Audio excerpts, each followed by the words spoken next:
তারপর এই তালবনের রক্ষিয়া রাম ধেনুটাকে রাম কৃষ্ণ যাদব দাদা এই ধেনু সরা বলে শঙ্কর তারা দেখুন খবি মোর প্রকাণ্ড মায়াবী কাজ করবে খুশি খুশি হইচা করি শঙ্কর যার পরা পুরস্কার লভি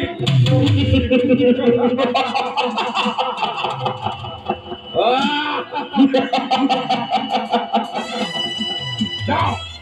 যাও মোর কর্তব্য হওয়া রামকৃষ্ণ এই ফলেই আহিব লাগিছে